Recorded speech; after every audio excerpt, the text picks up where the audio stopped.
Mic test ABBY investment. बहुत सारे लोग इस वर्ड को अभी तक समझ नहीं पाए, लेकिन मेरे हिसाब से इस दुनिया में अगर आपको कुछ भी हासिल करना है तो उसका पहला स्टेप है इन्वेस्टमेंट। जब आप इन्वेस्ट करोगे तभी तो आपको रिटर्न मिलेगा ना यार। आपको बॉडी बनानी है तो जिम में, एक्सरसाइज में इन्वेस्ट करना पड़ेगा। किसी को इम्प्रेस करना है, खुद को इमोशनली इन्वेस्ट करना पड़ेगा। कोई नई स्किल सीखनी है तो नॉलेज में इन्वेस्ट करना पड़ेगा। मैंने भी अपनी ज़िंदगी में बहुत सारी इन्वेस्टमेंट की है। स्कूल और कॉलेज में इन्वेस्ट किया, डायरेक्ट सेलिंग बिजनेस के अंदर इन्वेस्ट किया, ब्लॉगिंग करनी थी, लैपटॉप लेने में इन्वेस्ट किया, स्टार्टअप करना था, बिजनेस करना था, वहाँ भी इन्वेस्ट किया, डिजिटल मार्केटिंग सीखना था, कोर्स ज्वाइन किया, वहाँ पे इन्वेस्ट किया। अपने करियर में 100 से ज़्यादा पेड वर्कशॉप्स एंड सेमिनार्स में इन्वेस्ट कर चुका हूँ। बुक्स में इन्वेस्ट किया, अपना पहला म्यूजिक रैप वीडियो बनाना था, वहाँ भी इन्वेस्ट किया, और आज उन सारी इन्वेस्टमेंट का रिटर्न आता हुआ मुझे दिखाई देता है। और सिर्फ मैं अकेला नहीं हूँ यार, दुनिया में हर वो इंसान जो ग्रो कर रहा है, जो बड़ा हो रहा है, वो इन्वेस्ट करता है। Bill Gates, Warren Buffett, Mark Zuckerberg, Elon Musk, मैं इन लोगों को जानता हूँ जो स्मार्ट इन्वेस्टमेंट करके आज दुनिया के सबसे अमीर लोगों की लिस्ट में खड़े हैं।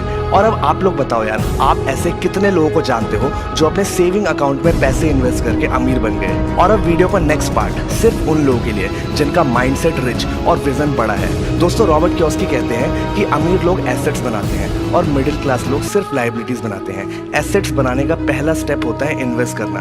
आप लोग कहाँ पे इन्वेस्ट कर सकते हो? किसी ऐसे बिजनेस में, अगर आपके पास कोई ऐसा आइडिया है जिस पे आपको भरोसा है, खुद में, अपने आप में, कोई ऐसा कोर्स या कोई प्रोग्राम जिसको सीखने के बाद आप लाइफ में ग्रो कर सकते हो।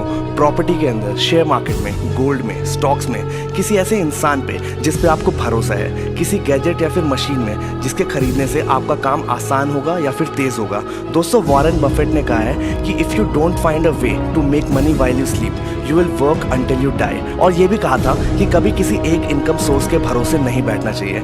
दोस्तों, विकिपीडिया के अकॉर्डिंग इंडिया में मई 2019 के डेटा के हिसाब से मनी का इन्फ्लेशन रेट यानी कि महंगाई का रेट 6.70% है। और इंडिया के ज़्यादातर बैंक सेविंग अकाउंट्स में सिर्फ 3 से 5% तक का इंटरेस्ट रेट देते हैं। इसका मतलब ये है कि सेविंग अकाउंट्स के अंदर हमारे पैसे की वैल्यू नीचे गिर रही है। दोस्तों, सेविंग भी ज़रूरी है, सेविंग करो, लेकिन इन्वेस्ट करने के लिए सेव करो। सिर्फ सेव करने के लिए सेव मत करो यार। और एक सक्सेसफुल इन्वेस्टमेंट का मतलब होता है रिस्क को मैनेज करना, ना कि रिस्क को अवॉइड करना। क्योंकि दोस्तों, ग्रो वही करता है जो जिंदगी में रिस्क लेता है। अगर आप पैसों को सेव करके इन्वेस्ट नहीं करोगे तो आप हमेशा गरीब ही रह जाओगे। चाहे आप कितना भी कमा रहे हो, कोई फर्क नहीं पड़ता। दूसरों को इम्प्रेस करने के लिए फालतू की चीज़ें खरीदना बंद कर दो।